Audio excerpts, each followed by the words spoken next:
Hello everyone, आप सबका स्वागत है आपके अपने यूट्यूब चैनल मैथ मसाज में। तो दोस्तों, जैसा कि अपने लोगों को पता चल चुका है कि ग्रुप डी का एग्ज़ाम क्या है 17 अगस्त से होने जा रहा है। तो इसके बीच में क्या करेंगे, अपने लोग मैथ और रीजनिंग के डेली प्रैक्टिस कर रहे हैं। तो कल हम क्या किए थे, नंबर सिस्टम का मैथ का पहला चैप्टर क्या किए थे, पूरा कंप्लीट करवा दिए थे। तो जो लोग भी पहले बार वीडियो देख रहे हैं वह एक बार प्ले लिस्ट से जाके वो पहले नंबर सिस्टम भी एक बार ज़रूर रिवाइज कर लीजिएगा।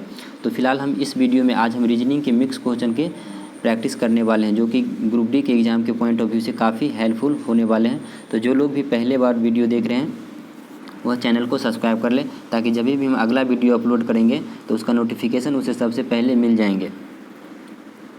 तो चलिए शुरू करते हैं आज का पहला नंबर सवाल। और रीजनिंग का ये मेरा पार्ट नंबर पहला होगा। इसमें देखिए क्या पूछ रहा है कि यदि y की बहन x है, y की माता z है और z के पिता w है और x की बहन y नहीं है, तब y x की क्या है। यानी कि तब y x की क्या है। तो ये क्या है, ब्लड रिलेशन का एक चैप्टर है, उसका एक सवाल है। तो ऐसे क्वेश्चन को क्या करेंगे, सबसे पहले क्या पूछ रहा है, इसका पहले हम क्या बोलेंगे कि y की बहन x है। तो सबसे पहले हम इसका फिगर बनाएंगे, यानी कि y की बहन x है तो हम ये मान लेंगे y है और इसका बहन कौन है, x है। यानी कि y की बहन कौन है, x है। तो x बहन है तो ये महिला हो गई, तो हम इसको क्या करेंगे, यानी कि फीमेल हो गया, तो इसको हम माइनस से सूचित करेंगे। अब उसके बाद ये क्या बोल रहा है, y की माता z है, यानी कि y की माता क्या है, y की माता ये x, y की बहन x है, यानी कि ये क्या है, बहन है। उसके बाद क्या बोल रहा है कि y की माता z है, यानी कि y की माता कौन है, z है। y की माता है तो यहाँ पे हम लिख लेंगे माता है, y की माता z है। अब उसके बाद फिर आगे क्या बोल रहा है कि z के पिता w है, z के पिता कौन है, w है। यानी कि ये z का पिता, ये z का पिता क्या है, z का पिता w है। तो इसका मतलब ये प्लस हो जाएगा, क्योंकि ये मेल है, सॉरी ये फीमेल है। एक मिनट, y की बहन x है तो ये क्या हो गया, फीमेल हो गया। उसके बाद ये क्या हो जाएगा, यानी कि y की बहन x है तो ये फीमेल, तो ये माइनस से करेंगे। यानी कि अगर लड़की रहेगा तो क्या करेंगे, महिला या औरत रहेगा तो उसको माइनस से करेंगे, पुरुष या लड़का रहेगा तो उसको क्या करेंगे, प्लस से सूचित करेंगे। तो अब क्या पूछ रहा है कि z के पिता w है, तो z के पिता w आ गया यहाँ, z के पिता w। और क्या बोला है कि x की बहन y नहीं है। यहाँ पे एक चीज़ नोट करने वाला है, यहाँ पे क्या पूछ रहा है कि x की बहन, यानी कि x की बहन y नहीं है, तो इसका मतलब है y का बहन x है। तो इसका मतलब क्या हो गया, यानी कि ये y क्या है, यानी कि ये y क्या है, मेल है, यानी कि ये प्लस हो जाएगा। ये y की बहन क्या पूछ रहा है कि बहन x की बहन y नहीं है, x की बहन y नहीं है, यानी ये जो x है सो y की बहन नहीं है, y की बहन नहीं है, y बहन नहीं है। यानी कि x की बहन y नहीं है, इसका मतलब क्या है, ये भाई है, क्योंकि ये इसका बहन है। क्यों, क्योंकि y का बहन कौन है, x है, तो इसका मतलब है कि y क्या है, भाई है। अब हमसे क्या पूछ रहा है, तब y x की क्या है, यानी कि x की y क्या है, x की जो है ये x की y क्या है। इसका मतलब क्या हो गया, ये प्लस है तो इसका मतलब ये क्या है, यानी कि ये मेल है, तो इसका मतलब ये क्या हो गया, ये भाई है। आई होप कि आप लोगों को ये सब समझ में आ रहा होगा। इतना से हमको कोई लेना देना भी नहीं था। इधर क्या पूछ रहा है, हमसे सिर्फ यहाँ से ये पूछा है कि वो x की y जो है, y x की क्या है, यानी कि x की क्या है y, तो ये y क्या है, प्लस में, यानी कि ये मेल है, इसका मतलब ये क्या है, भाई है, क्योंकि y का बहन कौन है, x है। तो ऑप्शन नंबर के क्या हो जाएगा, मेरा पहला नंबर ऑप्शन, सॉरी दूसरा नंबर ऑप्शन सही हो जाएगा, भाई। आई होप कि आपको ये समझ में आ रहा होगा, दूसरा नंबर। तो ऐसे क्वेश्चन को, ब्लड रिलेशन को आप लोग ज़्यादा से ज़्यादा प्रैक्टिस कीजिए, तब जाके क्या होगा, थोड़ा सा समझ में आ रहा होगा। और हम ऐसा मान के चलते हैं कि आप लोग एक बार कंप्लीट सिलेबस पढ़ चुके हैं, और ब्लड रिलेशन से कम 1 से 2 सवाल तो आपको देखने को मिलेगा ही मिलेगा हर शिफ्ट में, एग्ज़ाम में, ग्रुप डी के खासकर एग्ज़ाम में। तो अगर नहीं समझ में आए तो एक बार वीडियो को पॉज करके आराम से देख सकते हैं। तो फिलहाल हम बढ़ते हैं अब अगले नंबर सवाल पे। तो ये रहा फ्रेंड्स अगला नंबर सवाल। इसमें देखिए क्या पूछ रहा है कि यदि इस टाइप का भी सवाल कम से कम आपको ग्रुप डी एग्ज़ाम में दो देखने को मिलेगा ही मिलेगा, तो इस टाइप के सवाल को आप ज़्यादा से ज़्यादा प्रैक्टिस कीजिए, क्योंकि ऐसे सवालों को सॉल्व करने में बहुत ज़्यादा समय लगता है, खासकर एग्ज़ाम हॉल में। तो ज़्यादा से ज़्यादा प्रैक्टिस कीजिए ऐसे सवालों को। इसमें देखिए क्या पूछ रहा है कि यदि प्लस का अर्थ भाग है, सबसे हम पहले क्या करेंगे, एक बार पढ़ लेंगे। प्लस का अर्थ भाग है, माइनस का अर्थ प्लस है, और गुना का अर्थ माइनस है, और भाग का अर्थ क्या है, गुना है। तो इतना का मान क्या होगा, तो यहाँ पे क्या है, 19 है। उसके बाद यहाँ पे देखिए भाग है, यहाँ पे क्या दे दिया है, भाग है। अब भाग का अर्थ क्या दे दिया है, भाग का अर्थ क्या दे दिया है, गुना है। भाग का अर्थ क्या है, यानी कि जहाँ पे भाग लिखा है वहाँ पे हम क्या लिखेंगे, गुना लिख देंगे। उसके बाद फिर 10 है तो 10 उतार देंगे। उसके बाद क्या पूछ रहा है, माइनस। तो माइनस का अर्थ क्या है, यहाँ पे देखिए, यहाँ पे माइनस का अर्थ क्या दे दिया है, प्लस दे दिया है। माइनस का अर्थ प्लस है तो हम यहाँ पे प्लस लिख लेंगे, कितना, 36। उसके बाद क्या है, प्लस का अर्थ भागा है। यहाँ पे देखिए, यहाँ पे प्लस का अर्थ क्या दे दिया है, भागा है। तो यहाँ पे प्लस दे दिया है तो प्लस का अर्थ क्या कर लेंगे, भागा कर लेंगे, कितना, 6। अब इसको सिंप्लीफाई कर लेंगे बोर्ड मास के रूल से। तो सबसे पहले क्या करते हैं, भाग का क्रिया, उसके बाद गुना का। तो यहाँ पे देखिए, सबसे पहले हम 36 में 6 से भाग करेंगे तो कितना आ जाएगा, 6, यानी कि ये आ जाएगा 6। अब प्लस, फिर अब गुना का क्रिया, तो 19 को हम 10 से मल्टीप्लाई करेंगे तो कितना आ जाएगा, 19 9 के 190। अब 190 में प्लस 6 कर लेंगे ऐड तो कितना आ जाएगा, 196, जो कि ऑप्शन नंबर मेरा दूसरा हो जाएगा। आई होप कि आप लोगों को ये सब समझ में आ रहा होगा और ऐसे सवालों को ज़्यादा से ज़्यादा प्रैक्टिस कीजिए। तो फिलहाल अब बढ़ते हैं अगले नंबर सवाल पे। तो ये रहा फ्रेंड्स अगला नंबर सवाल। दोस्तों जो लोग भी पहले बार वीडियो देख रहे हैं वह एक बार शेयर कर दीजिए, दोस्तों के साथ भी शेयर किया कीजिए, क्योंकि जो भी ग्रुप डी का एग्ज़ाम देने जा रहा है मेरा मकसद ये है कि उसको थोड़ा सा कुछ भी हेल्प मिल सके। तो फिलहाल आप लोग एक बार ज़रूर शेयर कीजिए और आपका एक लाइक और एक कमेंट ही हमको अगला वीडियो बनाने के लिए मोटिवेट करते हैं। तो आप लोग लाइक ज़रूर किया कीजिएगा कि किस टाइप से लग रहा है और किस टाइप से मिक्स क्वेश्चन रीजनिंग का लेके आए। देखिए फिलहाल इसमें क्या पूछ रहा है कि दिए गए प्रश्नों को पढ़ें और निर्णय लें कि कौन सा कथन प्रश्न उत्तर देने के लिए सही है, यानी कि इसमें कौन सा कथन है, यानी कि कथन निष्कर्ष का है। तो इसमें पूछा है कि प्रश्न उत्तर देने के लिए कौन सा कथन सही है। तो ऐसे सवाल को हम सबसे पहले क्या करेंगे, पढ़ेंगे अच्छा से। देखिए प्रश्न में क्या बोल रहा है कि एल, जे, के और एन उनकी ऊंचाइयों के अनुसार आरोही क्रम में खड़े हैं, आखिरी में कौन खड़ा है। आरोही मतलब क्या होता है, बढ़ते क्रम में खड़ा है, यानी कि बढ़ते क्रम में खड़ा है। तो आखिरी में कौन है, आखिरी का मतलब क्या हुआ कि सबसे लास्ट में, सबसे नीचे में कौन है। तो अब हम सबसे पहले क्या करते हैं, अब कथन को पढ़ते हैं। कथन में देखिए फर्स्ट नंबर कथन में क्या बोल रहा है कि एल, के और एन से लंबा है, यानी कि एल जो है जो के और एन से लंबा है। तो एल तो के और एन से लंबा हो गया, एल क्या हो गया, एल तो के और एन से लंबा हो गया। अब क्या पूछ रहा है दूसरा कथन में, जे एल से लंबा है, जे जो है एल से लंबा है। एल से लंबा कौन है, जे है, एल से लंबा जे है। तो अब पहला ऑप्शन देखिए क्या पूछ रहा है कि कथन, केवल कथन 2 पर्याप्त है। क्या आप केवल दूसरा नंबर से, यानी कि आप सिर्फ खाली दूसरा कथन से इस सवाल का आंसर निकाल सकते थे कि जे एल से लंबा है, यानी कि ऑप्शन क्या बोला है कि केवल कथन 2 पर्याप्त है। तो आप केवल दूसरा ऑप्शन से इस सवाल का आंसर निकाल सकते थे कि इसमें सबसे, यानी कि आखिरी में कौन है, नहीं निकाल सकते थे। इसलिए ऑप्शन ये मेरा क्या हो जाएगा, रॉन्ग हो जाएगा, इसलिए ये ऑप्शन रॉन्ग हो जाएगा। उसी तरह आप दूसरा देखिए क्या पूछ रहे हैं कि दोनों कथन पर्याप्त नहीं है, नहीं कथन तो दोनों पर्याप्त होना चाहिए, तो इसलिए ये भी रॉन्ग हो जाएगा। फिर उसी तरह हम तीसरा में देखें, केवल कथन 1 पर्याप्त है।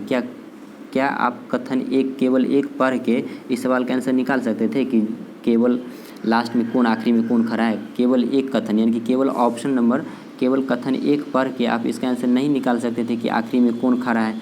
जैसे कि यहाँ एन खड़ा है, आखिरी में एन खड़ा है, तो नहीं निकाल सकते थे। इसलिए ये भी क्या है, गलत हो जाएगा। यानी कि दोनों कथन हमको चाहिए, तभी हम इसका आंसर निकाल सकते थे कि आखिरी में कौन खड़ा है। तो आई होप कि आप लोगों को ये सब समझ में आ रहा होगा और हम ऐसा मान के चलते हैं कि आप लोग एक बार पहले कंप्लीट सिलेबस पढ़ चुके हैं। अगर नहीं भी पढ़ चुके हैं, अगर थोड़ा भी बेसिक जानते होंगे तो ये सवाल आपको समझ में आ रहा होगा कि किस टाइप से इसको सॉल्व करना है। चलिए अब बढ़ते हैं अगले नंबर सवाल पे। तो ये रहा फ्रेंड्स अगला नंबर सवाल। इसमें देखिए क्या पूछ रहा है कि दिए गए कर्म इतना में अगला पद क्या होगा, यानी कि इससे अगला पद क्या होगा। तो सबसे पहले हम क्या करेंगे, इस पे अंक पे गौर करेंगे। सबसे पहले अंक पे गौर करते हैं। तो अगर हम अंक पे गौर करेंगे तो यहाँ पे देखिए क्या दे दिया है, 8 है। 8 के बाद क्या दे दिया है, 14, यानी कि 6 ऐड कर दिया। 14 में फिर 6 ऐड किया है तो 20 आ गया। 20 में 6 फिर ऐड किया है तो 26 आ गया। तो 26 में हम भी 6 ऐड करेंगे तो कितना आ जाएगा, यानी कि 32 आ जाएगा। 32 आ जाएगा। तो ये 25 वाला ऑप्शन तो गया और 30 वाला ऑप्शन भी गया। तो अपने पास बचा क्या, 35 वाला ऑप्शन भी चला जाएगा। तो बचा क्या, अब ऑप्शन नंबर तो सीधा आंसर सी करके टिक आगे निकल सकते हैं, क्योंकि ऑप्शन नंबर मात्र सी में ही एक क्या है, 32 अंक दिया है। वैसे इसको अब क्या करते हैं, अक्षर से भी कंपेयर कर लेते हैं, लेटर, यानी कि ई है, ई के बाद क्या दिया है, एच। तो ई में कितना ऐड किया है, एच कितना नंबर पे आता है। यानी कि आप लोग ये भी याद रखिएगा कि ई एफ जी एच, तो एच कितना नंबर पे आता है, यानी कि 8 नंबर स्थान पे आता है। तो 8, यानी कि यहाँ पे देखिए 5 3 8, 8 3 11, 11 3 14 और 14 3 कितना आ जाएगा 14, 3 कितना आ जाएगा 17। तो यानी कि 17 कितना नंबर पे आता है, 17 का लेटर क्या होता है, क्यू होता है, जो कि ऑप्शन नंबर तीसरा में ही देखने को मिल रहा है। एक चीज़ ये भी आप लोग ध्यान रखिएगा, जैसे कि इसका एक सिंपल फार्मूला होता है, यानी कि ट्रिक होता है कि EJOTY, यानी कि ये 5 पे आता है, ये 10, ये 15 और ये 20 और ये 25। यानी कि कहने का मतलब ये हुआ कि ABCD का जो एक लेटर है उसमें क्या होता है, E 5वें नंबर पे आता है, O कितना नंबर पे आता है 15 नंबर पे, और Y कितना नंबर पे आता है 25 नंबर पे। तो उसी से हम इसको क्या करेंगे, कंपेयर कर लेंगे। तो आई होप कि आप लोगों को ये सब समझ में आ रहा होगा कि हम बताना क्या चाह रहे थे इस सवाल में। तो फिलहाल बढ़ते हैं अब अगले नंबर सवाल पे। तो ये रहा फ्रेंड्स अगला नंबर सवाल। देखिए इसमें हमें नॉन वर्बल यानी कि वर्बल और नॉन वर्बल दोनों को मिक्स करके रीजनिंग का क्वेश्चन हम पूरा सोल्यूशन करवा रहे हैं। तो हम ऐसा सोच के ये इसलिए करवा रहे हैं क्योंकि रीजनिंग थोड़ा अपने आप में एक सिंपल विषय होता है, तो हम मिक्स क्वेश्चन ही प्रैक्टिस करवाने का कोशिश करते हैं क्योंकि कम समय में ज़्यादा से ज़्यादा प्रैक्टिस कर सके, इसलिए क्योंकि समय बहुत कम है अपने लोगों के पास। इसमें क्या पूछ रहा है कि असंगत को पहचान करें। तो सब ऑप्शन पे यानी कि सब फिगर पे हम क्या करेंगे, गौर करेंगे। अगर हम पहला पे गौर करें तो ये क्या हो रहा है, यानी कि सब में तो क्या है, गोल गोल पूरा है, यानी कि एक क्या है, सर्कल दे दिया है पूरा में, सब में तो एक सर्कल है। तो चलिए ये तो ठीक है। उसके बाद अगर हम इस पे तीर पे निशान पे इस पे गौर करेंगे तो ये किधर से हो रहा है, यानी कि पहला ऑप्शन में ऐसे जा रहा है।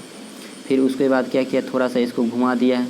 फिर उसके बाद तीसरा में क्या किया, तीसरा में थोड़ा ऊपर कर दिया है, जो कि ये रॉन्ग हमको लग रहा है। फिर उसी तरह चौथा में तो इसके बाद क्या किया है, फिर ये ऐसे जा रहा है।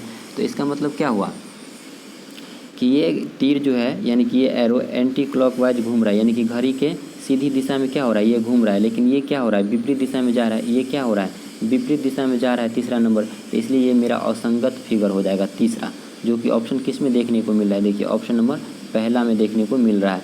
तो आई होप कि आप लोगों को ये समझ में आ रहा होगा। एक चीज़ एग्ज़ाम हॉल में ये भी ध्यान रखना है कि जैसे यहाँ पे देखिए ऑप्शन क्या दे दिया था, तीसरा नंबर फिगर क्या है, रॉन्ग है। लेकिन ऑप्शन नंबर तीसरा में क्या दे दिया है, दूसरा का सिंबल दे दिया, यानी कि दूसरा दे दिया है। तो इसलिए ये गलत हो जाएगा, ऐसा यहाँ पे नहीं टिक करेंगे क्योंकि यहाँ पे ये तीसरा का ऑप्शन तीसरा है, फिगर तीसरा फिगर का यहाँ पे दिया है। तो तीसरा फिगर कहाँ है, यहाँ पे दिया है ऑप्शन में। तो इसलिए मेरा right answer option number A हो जाएगा। तो इस चीज़ को भी थोड़ा ध्यान रखना है।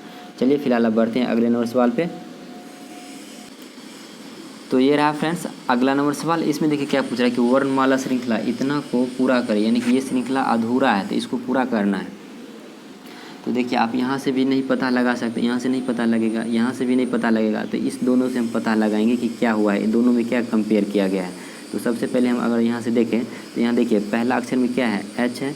एच के बाद क्या दे दिया है, जी, यानी कि HIJ, यानी कि एक लेटर छोड़ के क्या किया, बढ़ा दिया है, यानी कि एक एक ऐड किया गया है, दो ऐड किया गया है, सॉरी। एच के बाद क्या आएगा, एक ऐड करेंगे तो आई आ जाएगा, दो ऐड किया गया है यानी कि जे आ गया है। तो हम इसमें भी क्या करेंगे, दो ऐड करके देख लेंगे। फिर दूसरा में अगर यहाँ से हम हटा रहे हैं इसको, एच के बाद क्या दे दिया है, जे दे दिया है। फिर आई के बाद क्या दे दिया है, के दे दिया है, आई जे छोड़ के के दे दिया है। फिर एच के बाद तीसरा में भी क्या किया है, जे दे दिया है। तो उसी तरह हम यहाँ पर क्या करेंगे, इसमें एक ऑप्शन में गौर करेंगे। अगर देखिए ऑप्शन नंबर पहला हम लेते हैं, ऑप्शन नंबर पहला, तो सी के बाद क्या आएगा, सी अगर ले लेंगे तो डी छोड़ के ई आना चाहिए, जो कि यहाँ पे क्या आ रहा है, जे आ रहा है, जो कि यहाँ पे जे आ रहा है। तो इसलिए ऑप्शन रॉन्ग हो जाएगा। फिर अगर हम दूसरा ऑप्शन पे गौर करेंगे तो यहाँ पे देखिए सी दे दिया है, दूसरा ऑप्शन में क्या है, सी है। तो सी के बाद क्या आना चाहिए, यानी कि सी अगर लेंगे तो डी छोड़ के ई आना चाहिए, सी छोड़ के सी अगर लेंगे तो डी छोड़ के ई आना चाहिए, जो कि यहाँ आई दे दिया है, जो कि यहाँ क्या है, आई से चालू कर दिया था, इसलिए ये भी रॉन्ग हो जाएगा। अगर हम तीसरा ऑप्शन पे गौर करेंगे तो यहाँ पे देखिए तीसरा में क्या है, बी ले लिया है, तीसरा में क्या ले लिया है, बी। तो बी के बाद हम क्या करेंगे, तीसरा में अगर हम बी ले लेंगे तो बी के बाद क्या आएगा, सी, सी छोड़ के क्या आना चाहिए, डी आना चाहिए।